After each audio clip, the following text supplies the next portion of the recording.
사람들도 그것을 당연하게 여기니까 그 상황을 생각하니 나도 정말 너무 신경 써야겠다고 느끼더라고요.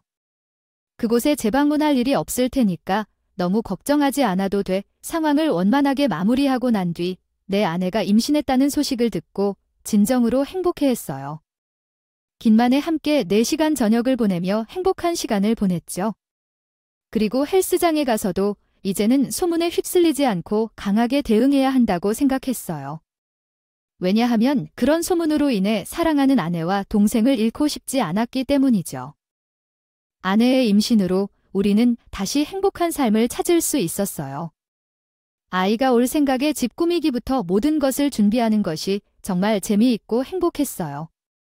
호건의 조카가 태어날 생각에 신이 나서 비싼 유모차까지 미리 샀죠.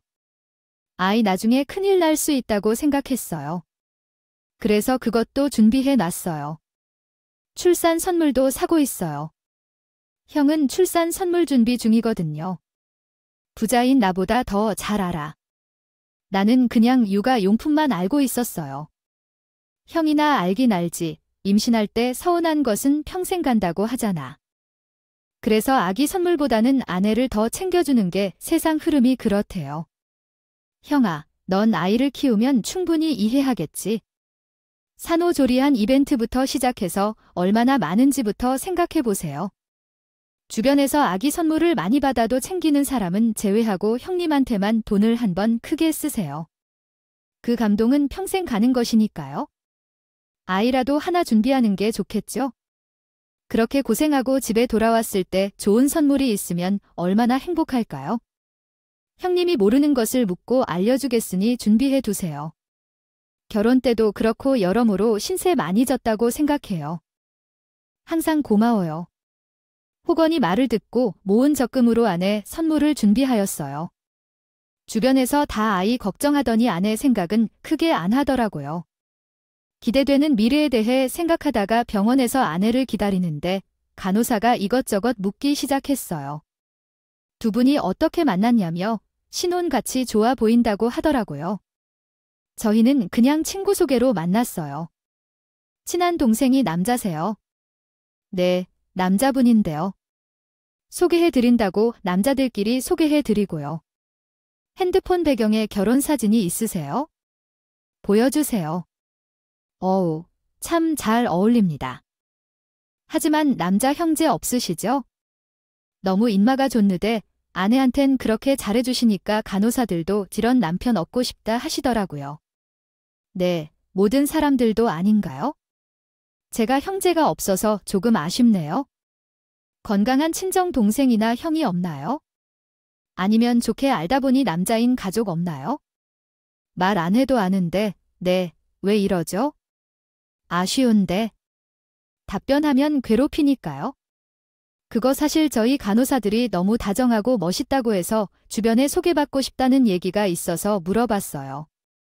사모답게도 한번 물어보세요. 주변에 건강한 남자 찾는지 좀 봐주세요. 네, 믿어요. 나이가 좀 있으시고 책임 있는 사람이면 물어봐도 괜찮지 않을까요? 제가 예전엔 물어봤었는데 그런 핑계를 대고 싶었어요. 네, 아이가 있어서 배려해주세요. 좀 과하다는 생각이 들었지만 다른 간호사는 그 말을 믿었어요. 환자가 그렇게까지 할 줄 몰랐어야 했는데, 맞죠? 그리고 아내는 아이를 생각하면 불안했고 잠도 설치기 했던 것 같아요. 그날도 새벽에 아내가 배 아프다며 울음소리 내던데요. 그래서 몰래 병원으로 데려갔어요. 그랬더니 수시간 동안 고통소리를 내며 아이를 낳았거든요. 제가 밖에서 두 손 모아 기다리는 수밖에 없었어요. 그 고통을 나누어도 소용없었다.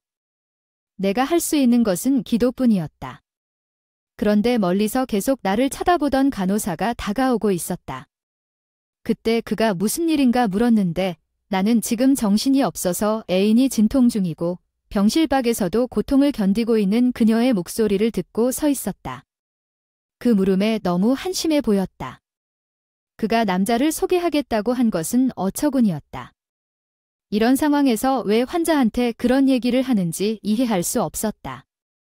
내가 높은 목소리로 말하자 그는 다른 사람들을 보고 있었다. 그는 쪽지를 건네주고 사라졌다. 그 쪽지에는 병원의 물품 보관소 위치와 비밀번호가 적혀 있었다.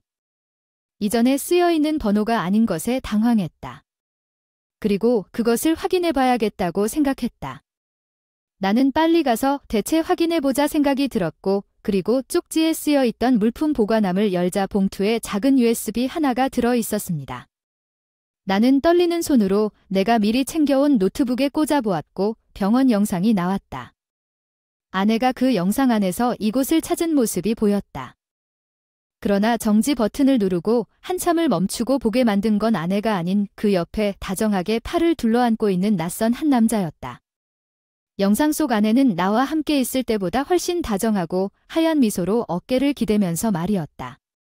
누가 봐도 그 사람이 남편 같다는 생각이 들었다.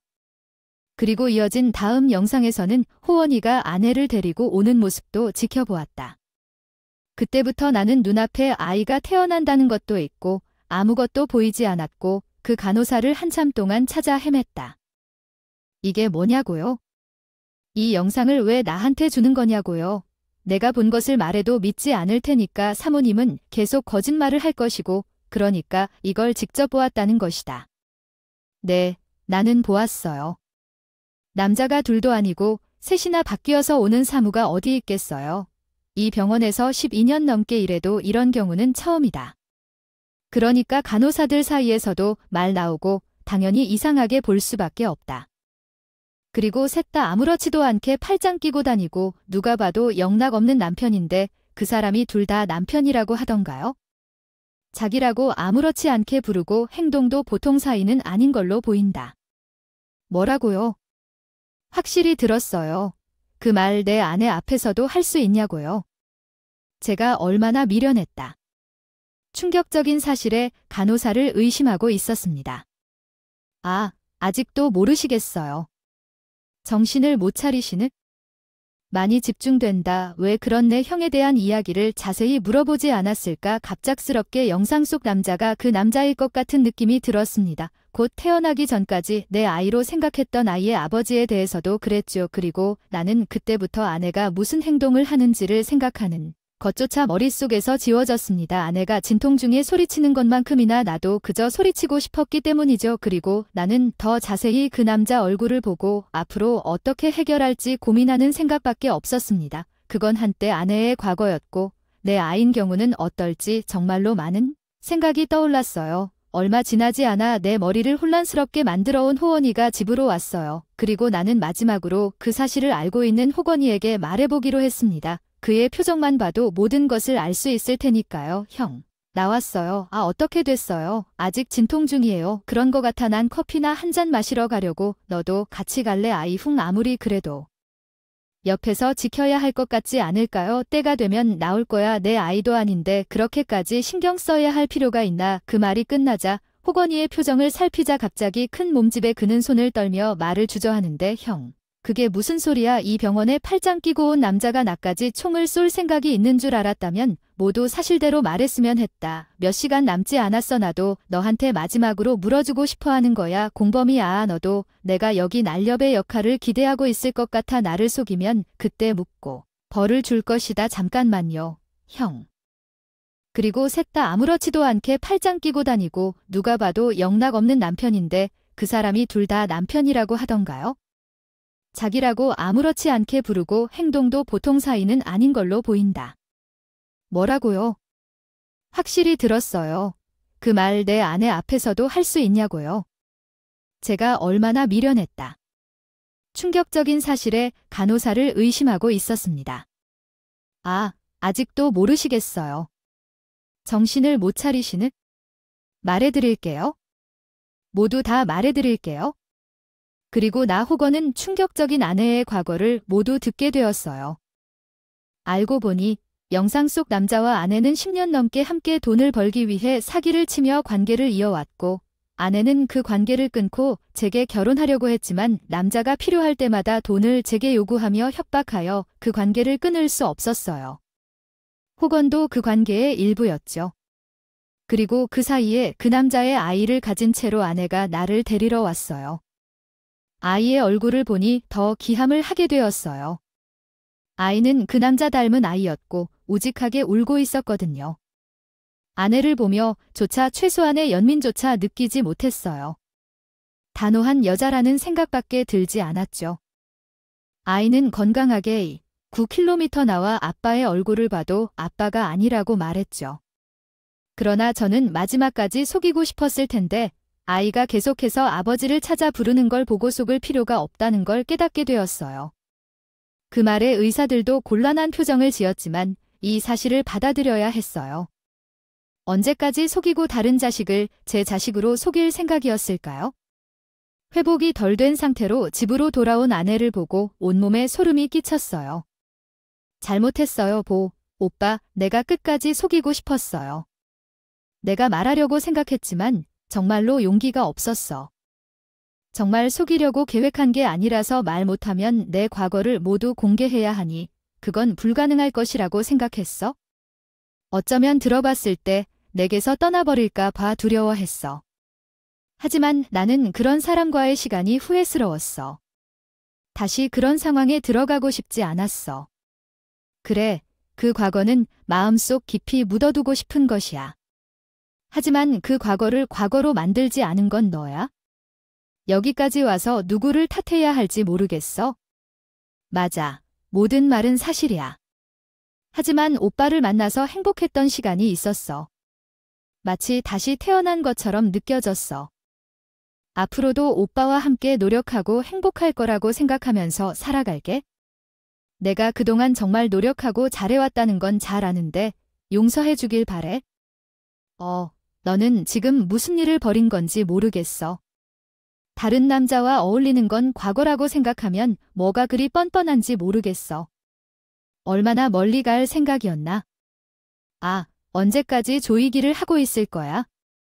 차라리 사기를 치러도 싶었어. 난 너를 용서할 수 없어. 아이를 키우지 않으면 되는데 다시 잘 살면 되는 거야? 실수였어. 정말이야. 아이를 키우지 않으면 돼. 아이가 놀이감이냐? 모성애 없는 인간인 줄 알았어. 너도 그런 사람들과 얽히기 싫었어. 하지만 너도 마찬가지야. 계속해서 그런 사람들과 얽혀 살아가고 싶은 거야? 나는 그때 그 여자를 집 밖으로 내보내고 쫓아냈어. 아무리 전화해도 용서를 구해도 그녀는 돌아보지 않았어. 그 여자가 저를 속인 것처럼요. 그리고 나는 곧바로 경찰에 그 여자를 사기죄로 신고했어. 당연히 그 여자에겐 나를 변화시킬 수 있는 마지막 기회일지도 모르겠다. 하지만 그런 때다. 기회를 주고 용서를 논하기에는 저지른 일이 도를 넘었던 생각이 들었어요. 긴 법정 싸움 끝에 그 여자는 사기죄가 성립돼 처벌을 받게 되었어요. 그리고 영상에서 보던 그 남자를 법정에서도 다시 만날 수 있었는데요. 오랜 시간 공범으로 함께한 일까지 그 남자가 다 말하는 바람에 처음에는 벌금형 정도로 끝낼 수 있었던 일이 징역형까지 순식간에 커지더라고요. 저와 혼인 전의 전적이 그렇게나 화려할 줄은 법정에서 밝혀지고 놀랐어요. 둘이 법정에서 서로 탓하며 싸우는데 아주 가관이었던 범행으로 집행유예를 받게 되었는데요. 어제까진 둘도 없는 친동생 같던 놈이 사기꾼 바람이나 잡는 바람잡이가 있다니 너무 큰 충격이었어요. 솔직히 초반에는 아내, 동생까지 다 잃었음을 생각해 속이 상하렸지만 지금은 사기꾼을 일찍 만나 깨달은 것으로 살아가고 있어요. 그리고 그때 제게 직장을 찾아주고 이 일을 알려준 간호사 선생님과는 지금 더 좋은 관계를 유지하고 있어요. 다음 달부터 제 소개팅은 제가 책임지겠다고 하는군요. 돌아보면 나쁜 사람도 많지만 선인 넘 좋은 사람도 많은 것 같아요. 따라서 억울한 것은 없었네요. 여러분도 좋은 사람인 척하는 완벽한 사람이 나타난다면 그를 더 멋지게 바라볼 수 있는 기회를 가지길 바라며 이야기를 들어주셔서 감사하고 가족과 사랑하는 사람들과 행복한 연말을 보내시길 바라며 안녕히 계세요.